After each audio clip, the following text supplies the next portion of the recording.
Minash-shaytanir-rajim. Bismillahir-rahmanir-rahim. Today our topic is anxiolytic and hypnotic drug. We'll discuss about anxiety. ठीक है, anxiety हमारे पास है क्या? सबसे पहले हमने कॉमन वर्ड है, ये सुना होगा बहुत सारे लोगों से कि मुझे बहुत एनजाइटी हो रही है। तो एनजाइटी क्या है? ये एक मेंटल डिसऑर्डर है। क्या है? एक मेंटल डिसऑर्डर है जिसके अंदर इंसान को फीलिंग आती है अनईजीनेस की। ठीक है, ये कैरेक्टराइज्ड है बाय अनईजीनेस होगी, इंसान को बहुत ज़्यादा स्वेटिंग आएगी, स्टेट ऑफ टेंशन होगी। ठीक है, state of tension, her time इंसान को टेंशन लगी रहेगी। ठीक है, यहाँ तो ये फ्यूचर की हो सकती है या फिर पास्ट की हो सकती है। उसके बाद हमें स्टेट ऑफ टेंशन रहेगी और टेकिकार्डिया हो जाएगा इंसान को, टेकिकार्डिया, लेकिन वो पैनिक कर जाएगा। Tachycardia is the increase in the heart rate. ठीक है, उसके बाद उसको ट्रेम्बलिंग होगी और पाल्पिटेशंस होंगी और ट्रबल इन स्लीप भी आ सकती है। उसके बाद हम लोग पढ़ते हैं कि अगर हमें एनजाइटी है या कोई मेंटल डिसऑर्डर है तो हम कौन सी ड्रग इनको ट्रीट करने के लिए देंगे। ठीक है, हम लोग सबसे पहले जो ड्रग्स की बात करते हैं तो हम लोग सबसे पहले ना बेंजोडायाज़ेपिन्स की बात करते हैं। किसकी बात करते हैं? बेंजोडायाज़ेपिन्स की। ठीक है, बेंजोडायाज़ेपिन्स जो हैं वो मच सेफ़र हैं। अगर हम बार्बिट्यूरेट्स की बात करते हैं या कार्बामेट्स की बात करते हैं तो उनसे बेंजोडायाज़ेपिन इज मच सेफ़र बिकॉज बेंजोडायाज़ेपिन के जो एडवर्स इफेक्ट है ना वो कम है। ठीक है, as compare to the barbiturate. तो सबसे पहले हम लोग किस चीज़ को डिस्कस करेंगे? बार्बिट्यूरेट्स को। बार्बिट्यूरेट्स में पहले हम ड्रग्स के नाम करेंगे, नाम के बाद हम लोग उसका मैकेनिज्म ऑफ एक्शन करेंगे, उसकी काइनेटिक्स करेंगे, उसके एडवर्स इफेक्ट करेंगे और यूजेस करेंगे। ठीक है, ये सारी चीज़ें हम लोग बार्बिट्यूरेट्स की करने लगे। आप सबसे पहले बार्बिट्यूरेट्स में हमारे पास कौन कौन से ड्रग्स आती हैं, पहले उनके नाम हम लोग इनलिस्ट करके याद कर लेते हैं और उसके बाद हम लोग उसकी मैकेनिज्म ऑफ एक्शन पे आएंगे। सबसे पहले बार्बिट्यूरेट्स का हम लोग जोलाम से याद रखना है आपने, alprazolam, it is pronounced as alprazolam. फिर क्लोना, एल्प्राजोलाम के बाद है midazolam, what is midazolam. Okay, उसके बाद हम लोग याद करेंगे estazolam, estazolam. Okay, pronounce it as I am. फिर ट्रियाजोलाम, ट्रियाजोलाम। ओके, ये हमने क्या हो गए? जोलाम के हो गए। क्या हो गए? जोलाम। ये हम नमोनिक याद कर लो इस तरह से, एल्प्राजोलाम, मिडाजोलाम, एस्टाजोलाम और ट्रियाजोलाम। उसके बाद हम लोग जिपाम करने अब सारे। ठीक है, सबसे पहले हम लोगों ने करना है क्लोनाजिपाम, क्लोनाजिपाम, डायाजिपाम। ठीक है, उसके बाद हमारे पास फ्लोराजिपाम। ओके, उसके बाद हमारे पास लोराजिपाम है, लोराजिपाम है, लोराजिपाम है। फिर हमारे पास ऑक्साजिपाम है, oxazepam. Then there is temazepam. ठीक है, टिमाजिपाम। ओके, हमने इस सब को कैसे मेमोराइज करना है? By saying it's zepam. ठीक है, तो ये हमारे पास ड्रग्स की सारी नेम आ गई। उसके बाद हम लोग जो है फर्दर इसके मैकेनिज्म ऑफ एक्शन पे करते हैं। सबसे पहले हम लोग बेंजोडायाज़ेपिन के बारे में थोड़ा सा, बेंजोडायाज़ेपिन्स के बारे में थोड़ा सा पढ़ लेते हैं कि ये हम लोग बार्बिट्यूरेट्स जो हैं वो क्यों नहीं लेते, क्योंकि ये जो है ये मच सेफ़र है। ठीक है, मच सेफ़र क्यों है? क्योंकि इसके जो हैं वो एडवर्स इफ़ेक्ट्स जो हैं ना वो हैं कम। ठीक है, कम है, सो दैट्स वाई ये मच सेफ़र है। इस वजह से हम लोग बेंजोडायाज़ेपिन को ज़्यादा लेते हैं और बार्बिट्यूरेट्स को नहीं लेते। उसके बाद हमारे पास बात आ जाती है कि और ये इफ़ेक्टिव भी ज़्यादा है। ठीक है, ये क्या है? इफ़ेक्टिव भी ज़्यादा है as compare to the barbiturate. Barbiturate कम इफेक्टिव है। उसके बाद हम लोग करते हैं इसका मैकेनिज्म ऑफ एक्शन की बात, mechanism of action. Okay, it's the most important thing जो कि हमें किसी भी ड्रग का क्लास का मैकेनिज्म ऑफ एक्शन आना चाहिए हर हालत में। ओके, मैकेनिज्म ऑफ एक्शन की बात करते हैं। सबसे पहले ये है कि बेंजोडायाज़ेपिन जो है ना ये किस चीज़ पर सबसे पहले एक्ट करती हैं? ये ना गाबा के रिसेप्टर के ऊपर करती हैं। एक है हमारे पास गाबा। ठीक है, गाबा जो है ना वो गाबा ए रिसेप्टर के साथ जुड़ता है। किसके साथ जुड़ता है? गाबा ए रिसेप्टर्स के साथ, ठीक है। ये एक बेसिक थ्योरी बता रही हूँ, कॉन्सेप्ट बता रही हूँ, उसके बाद आपको लिपन को से कॉर्ड कर दूंगी। ओके, गाबा जो है गाबा रिसेप्टर के साथ जुड़ता है और फिर क्या होगी, चैनल ओपनिंग हो जाएगी, चैनल ओपनिंग हो जाएगी, लाइक कैल्शियम चैनल ओपन हो जाएगा और फिर कैल्शियम का जो है वो क्लोरीन का जो है वो इन्फ्लक्स बढ़ जाएगा। जब क्लोरीन का इन्फ्लक्स बढ़ जाएगा तो क्या होगा, हमारे पास हाइपर पोलराइजेशन हो जाएगी, ठीक है। जब हाइपर पोलराइजेशन हो जाती है तो हमारे पास इनहिबिशन हो जाएगी, एक्शन पोटेंशियल की, ठीक है।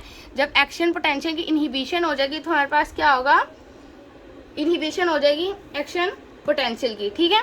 और जो अब बेंजोडायजेपिन है ना, यहाँ आ जाएगा बेंजोडायजेपिन, ये एक्ट करेगा इसके ऊपर, ये it will increase the attachment of the GABA to the GABA A receptor, ठीक है। बेसिकली बेंजोडायजेपिन का काम यही है, ठीक है। उसके बाद आगे हम लोग बात करते हैं कि इसका मैकेनिज्म ऑफ एक्शन का प्रॉपर वे क्या है। प्रॉपर वे ये है कि सबसे पहले जो है ना वो लिपन कोड के अकॉर्डिंग जो टारगेट है ना बेंजोडायजेपिन के एक्शन का, वो गैमा अमाइनो ब्यूटायरिक एसिड के ऊपर है, ठीक है। गैमा अमाइनो ब्यूटायरिक एसिड के ऊपर है, ठीक है। एक्शन ऑफ बेंजोडायजेपाइंस, ठीक है। एक्शन ऑफ बेंजोडायजेपिन का किसके ऊपर है, अल्फा ब्यूटायरिक एसिड पे। इसको हम लोग सेकंड नेम है गैबा ए रिसेप्टर्स, ठीक है, ठीक है। ये बेसिकली रिसेप्टर्स के ऊपर काम करता है। कैसे होगा, सबसे पहले क्या होगा, गाबा ए रिसेप्टर्स जो है ना, अब ये जो गाबा ए रिसेप्टर है इसके अंदर बहुत सारे कम्बिनेशंस हैं अल्फा, बीटा और गैमा सब यूनिट्स के, ठीक है। ये बुक की लाइन्स कोट है, ठीक है, सब यूनिट्स के, ठीक है। उसके बाद इसके फर्दर सब यूनिट्स भी हैं। ओके, अब जब गाबा ए जो है ना, गाबा जो है वो अपने रिसेप्टर के साथ जुड़ जाता है तो ओपनिंग हो जाती है सेंट्रल आयन चैनल्स की, ठीक है। जब गाबा जो है वो गाबा ए रिसेप्टर्स के साथ जुड़ जाता है तो ओपनिंग हो जाती है चैनल्स की, ठीक है, आयन चैनल्स की, ठीक है। जब आयन चैनल्स की ओपनिंग होती है तो क्या हो जाता है, क्लोरीन का इन्फ्लक्स हो जाता है, ज़्यादा से ज़्यादा क्लोरीन अंदर आएगी। जब ज़्यादा से ज़्यादा क्लोरीन अंदर आ रही है तो हमारे पास क्या होगा, हाइपर पोलराइजेशन हो जाएगी। जब हाइपर पोलराइजेशन हो जाएगी तो हमारे पास इनहिबिशन हो जाएगी एक्शन पोटेंशियल की। एक्शन पोटेंशियल क्या हो जाएगा, इनहिबिशन हो जाएगी उसकी, ठीक हो गया। उसके बाद इसका एक्शन क्या है, ठीक है, एक्शन क्या है, एक्शन ये है कि ये सबसे पहले इस ड्रग का एक्शन की बात करते हैं। एक्शन, ठीक है, एक्शन क्या है, ये क्या क्या कर सकता है। एक्शन ये है कि ये सबसे पहले तो ये एंजाइटी को कम करता है, एंटी एंजाइटी ड्रग है तो ये एंजाइटी को बहुत ज़्यादा कम कर देगा, क्योंकि बेंजोडायजेपिन एंशियोलाइटिक है तो ये क्या करते हैं, ये थॉट होते हैं एंजाइटी को रिड्यूस करता है by selectively enhancing the gabaminergic transmission in the neuron, ठीक है। गैपामिनर्जिक ट्रांसमिशन न्यूरॉन में बढ़ा के ये वो कम कर देगा इसकी एंजाइटी को, ठीक है। उसके बाद है ये ब्रेन में न्यूरल सर्किट्स या लिम्बिक सर्किट्स जो हैं वो भी डिक्रीज कर देगा। सबसे पहले अब यह है सिडेटिव और हिप्नोटिक, एंजाइटी को कम कर देगा। दूसरा इसका काम यह है, ये सिडेटिव है और हिप्नोटिक है। सिडेटिव का मतलब है इससे नींद आने लग जाती है, हिप्नोटिक लाइक थोड़ा सा बंदा डिजी हो जाता है, हिप्नोटिक, ठीक है। ये इनका सिडेटिव एक्शन है, प्रॉपर्टी शो कराते हैं। Hypnosis is the state in which there is temporary sleep, ठीक है। हिप्नोटिक जो है वो हिप्नोसिस से निकला है, विच इज़ कॉल्ड हिप्नोसिस। और हिप्नोसिस क्या है, टेम्परेरी स्टेट ऑफ स्लीप, ठीक हो गया। उसके बाद ये क्या कराता है, ये जो है वो एमनीजिया कॉज करा देता है। क्या करा देता है, कॉज करा देता है एमनीजिया। व्हाट इज एमनीजिया, अब एमनीजिया क्या है, हमारे पास टेम्परेरी अगर एम्पेयरमेंट हो जाए ना मेमोरी की, टेम्परेरी इम्पेयरमेंट हो जाए, लाइक थोड़ी सी देर के लिए हमारी याददाश्त जो है ना वो कम हो जाती है, temporary impairment of memory, like हमें पिछला पास जो है वो याद नहीं रहता, ठीक है, नई मेमोरी नहीं बन रही होती। फिर है ये एंटी कन्वल्सेंट, इसका एक्शन क्या है, एंटी कन्वल्सेंट।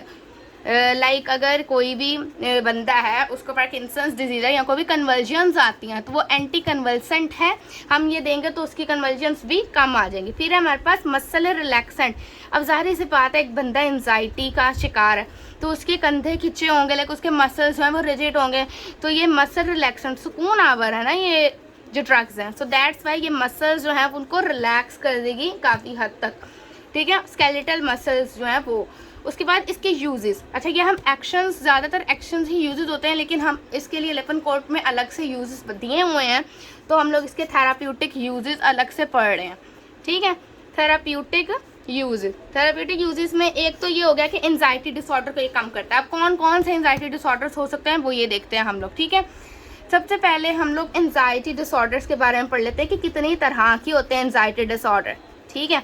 एंजाइटी डिसऑर्डर, हमने एंजाइटी का तो पढ़ लिया कि ये अनईजीनेस है, अनकंफर्टेबल बिहेवियर होता है। कौन कौन सी एंजाइटी होती है हमारे पास? एक तो सोशल एंजाइटी होगी कि इंसान जो है ना वो बाहर क्राउड वाली जगह पे नहीं जा सकता, उसको सफोकेशन फील होती है, like he is not prone to going toward the outside in which there is more people outside out there. उसके बाद सोशल एंजाइटी होगी। फिर है हमारे पास परफॉर्मेंस एंजाइटी। परफॉर्मेंस एंजाइटी में ये होता है कि इंसान स्टेज के ऊपर जाने से डरता है, लाइक ही और she is more conscious that he can not perform well, ठीक है। इसको अपनी रैपो का होता है कि मैं अगर कुछ भी जाऊँगा और बहुत ज़्यादा कम परफॉर्म करूँगा तो लोग मुझ पर हंसेंगे, लाइक इन दैट सेंस। उसके बाद हमारे पास आ जाता है फियर ऑफ फ्लाइंग। हमारे पास फोबियाज आ जाते हैं। फियर ऑफ फ्लाइंग, लाइक किसी को प्लेन का मोशन सिकनेस होते हैं या प्लेन में जाने का उनको फियर होता है। फिर हमारे पास फोबियाज आ जाते हैं। किसी को वाटर फोबिया होता है, वो पानी को नहीं पी सकता। So that's why the peers जो लोग होते हैं उनको थेरापीज दिलाते हैं, उनको ड्रग्स दिलाते हैं ताकि वो इस फोबिया को ओवरकम कर सकें और रेगुलर नॉर्मल पीपल की तरह ज़िंदगी गुजार सकें। उसके बाद 5 वाला हमारे पास पैनिक डिसऑर्डर होता है। जैसे कोई भी अगर उसको एक अनहोनी बात पता लगती है तो वो फ़ौरन पैनिक कर जाता है। उसको हाइपरटेंशन, लाइक वो ऑर्थोसेप्टिक हाइपरटेंशन होता है, वो गिर जाता है या फिर उसको सांस कम होता हुआ महसूस होता है, तो ये पैनिक डिसऑर्डर। इसमें डेली लाइफ डिसऑर्डर भी आ सकते हैं, डेली लाइफ पैनिक भी आ सकते हैं। लाइक रोज़मर्रा की ज़िंदगी में हमें जो छोटे छोटे पैनिक आ रहे होते हैं, लाइक हम लोग कह रहे होते हैं कि आई एम पैनिकिंग या ज़्यादा सोच रहा हूँ, ज़्यादा ओवरथिंक कर रहा हूँ, तो ये इस स्टेट में भी आ सकती है।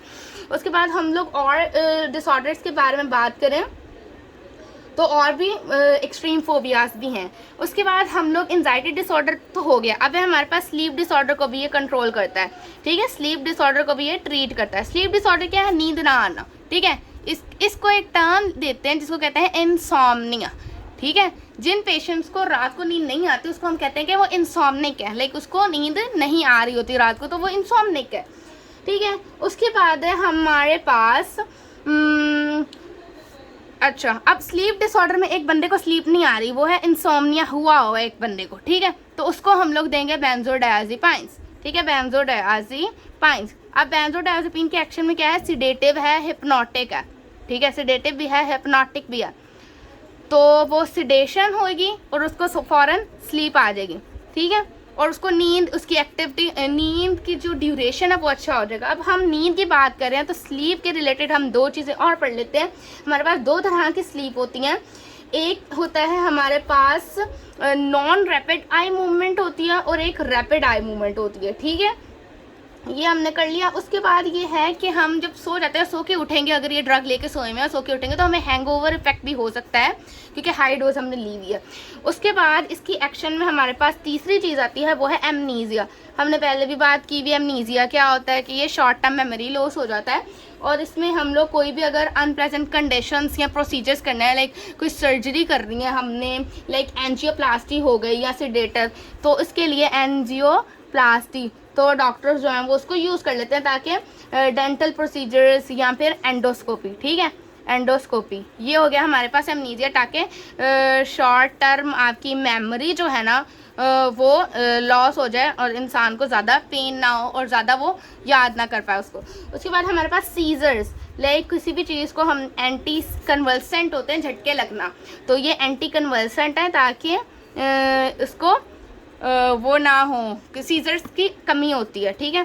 उसके बाद हमारे पास होता है मसलर डिसऑर्डर। किसी को भी अगर मसलर डिसऑर्डर है, उसको ऑटोइम्यून डिजीज़ है या कोई भी स्केलेटल मसल के रिलेटेड या किसी भी मसल या स्ट्रक्चर्स के रिलेटेड डिजीज़ है, तो उसको भी ये अपना इफेक्ट देता है, या कोई भी डिजेनरेटिव डिजीज़ है, न्यूरो डिजेनरेटिव डिजीज़ है। उसके बाद इसकी काइनेटिक्स पढ़ते हैं। हमने क्या पढ़ना है? इसकी काइनेटिक्स, फार्माको काइनेटिक्स, ठीक है। हमारे काइनेटिक्स में ये है कि ये लिपोफिलिक है, इसकी एब्जॉर्प्शन जो है वो बहुत ज़्यादा अच्छी होती है ऑरल एडमिनिस्ट्रेशन के बाद। अगर हमने ऑरली ली है तो इसकी एब्जॉर्प्शन बहुत ज़्यादा अच्छी है, ठीक हो गया, ये बात भी हो गई। उसके बाद हमारे पास एक डिफरेंट फैक्टर आता है जिसको कहते हैं डिपेंडेंस। एक डिफरेंट फैक्टर है जिसको कहते हैं हम डिपेंडेंस। तो डिपेंडेंस क्या है हमारे पास? डिपेंडेंस ये होती है कि इंसान एक ड्रग के ऊपर लग जाता है, ठीक है, बहुत ज़्यादा। अगर वो ड्रग लेगा तो ही उसको नींद आएगी, तो ही वो नॉर्मल जो है वो बिहेव करेगा, ठीक है। इस डिपेंडेंस को हम लोग किस तरह यहाँ बुक में दिया हुआ है कि अगर हम लोग जो है वो बेंजोडायाज़ेपाइन्स को बहुत ज़्यादा हाई डोज में ले लेते हैं, ठीक है, अगर हम लोग इसको बहुत ज़्यादा हाई डोज में ले लेते हैं तो इसकी डिपेंडेंस क्रिएट हो जाएगी। डिपेंडेंस क्रिएट होने से मकसद ये है कि अगर हम जब इसको विदड्रॉ कर लेते हैं, विदड्रॉ का मतलब ये है कि अगर हम इसको ड्रग को लेना छोड़ देते हैं तो हमें एडवर्स इफेक्ट शो होना शुरू हो जाएंगे, ठीक है। विड्रॉवल सिंड्रोम्स सिम्टम्स कौन कौन से होंगे? अगर हम ड्रग रोज़ाना 2 गोलियाँ ले रहे हैं तो अगर हफ्ते बाद हम नहीं लेंगे तो हमें कौन कौन से सिम्टम्स होंगे? हमें कन्फ्यूजन, बहुत ज़्यादा कन्फ्यूज रहने लग जाएंगे, बहुत ज़्यादा एंजाइटी और ज़्यादा बढ़ जाएगी, और रेस्टलेसनेस, इंसोम्निया, बेचैनी होगी और इंसोम्निया हो जाएगा, टेंशन होएगी, ठीक है।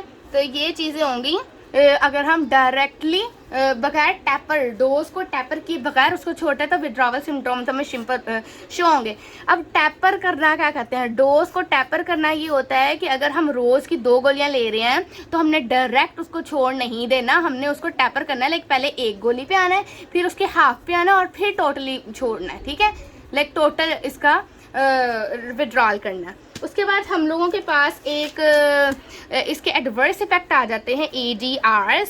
ADRs में हमारे पास क्या है? इस ड्रग के एडवर्स इफेक्ट क्या है? हमें कॉग्निटिव इम्पेयरमेंट शो होगी। क्या होगी? ये वर्ड है कॉग्निटिव इम्पेयरमेंट, ठीक है। It is cognitive impairment. Cognitive impairment में ये होता है कि हमें रिकॉल या नॉलेज में लाइक पिछली लर्न की हुई चीज़ें थोड़ी कम याद रहने लग जाती हैं, ठीक है। लर्न की हुई चीज़ें थोड़ी कम याद रहती हैं, हमें लाइक चीज़ें भूलने लग जाता है।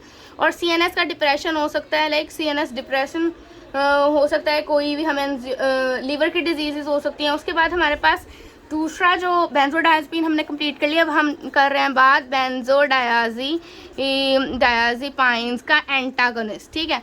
एंटागोनिस्ट जो होता है ना वो किसी भी ड्रग का इनवर्स इफेक्ट होता है। क्या होता है? इनवर्स, ठीक है। इनवर्स कह सकते हैं या फिर रिवर्स, ठीक है। इसमें क्या होता है? ये इसमें एक ही ड्रग है जो है फ्लूमाजिनिल, ठीक है। फ्लूमाजिनिल है, इसका रैपिड एक्शन है, IV हम दे सकते हैं, रैपिड इसका एक्शन है। और जो है ये भी हमें कंट्रोल करता है सीजर्स को, मिक्सिंग का डिजीनेस, नोजिया। इसकी एडवर्स इफेक्ट में वही डिजीनेस, नोजिया, वॉमिटिंग आ गया। डिजीनेस, नोजिया, वॉमिटिंग हर ड्रग में जो होता है, ओके। उसके बाद जो है ये रिवर्स कर देता है। अगर हमने बेंजोडायाज़ेपिन जो है, फॉर एग्जांपल किसी भी पेशेंट ने बेंजोडायाज़ेपाइन्स जो हैं वो बहुत ज़्यादा ले ली हैं, हाई डोज में ले ली हैं, तो हमने इसके इफ़ेक्ट को जो है वो कम करने के लिए हमने क्या ले लेना है? बेंजोडायाज़ेपाइन का एंटागोनिस्ट जो कि है फ्लूमाजिनिल। लाइक हमने फ्लूमाजिनिल ले लेना है बेंजोडायाज़ेपिन के ज़्यादा इफेक्ट को कम करने के लिए, ठीक है। उसके बाद इसके एडवर्स इफेक्ट अगर हम इसको भी ज़्यादा ले लेते हैं तो नोजिया, वॉमिटिंग, इग्निशन तो हो ही जाएगा। तो आज की वीडियो में हम लोगों ने बेंजोडायाज़ेपाइन, हमने एंजाइटी के बारे में पढ़ा है, हमने एंजाइटी के डिसऑर्डर्स के बारे में पढ़ा है, इसकी ड्रग्स बेंजोडायाज़ेपिन्स की ड्रग्स पढ़ी। सॉरी, ये बारबिट्यूरेट्स नहीं है, ये बेंजोडायाज़ेपाइन्स हैं। बेंजोडायाज़ेपाइन्स की सारी ड्रग्स के नाम हमने मेमोराइज़ किए हैं, फिर हमने इसका मैकेनिज्म ऑफ एक्शन पढ़ा है, और फिर हमने बेंजोडायाज़ेपिन के मैकेनिज्म ऑफ एक्शन पढ़ा है, यूजेस पढ़े हैं, एडवर्स इफेक्ट पढ़े हैं, उसकी डिपेंडेंस के बारे में पढ़ा है, फिर हमने कुछ एंजाइटी के डिसऑर्डर्स के बारे में पढ़ा है कि वो क्या होती हैं, और फिर बेंजोडायाज़ेपिन के एंटागोनिस्ट पर हमने इसको एंड कर दिया।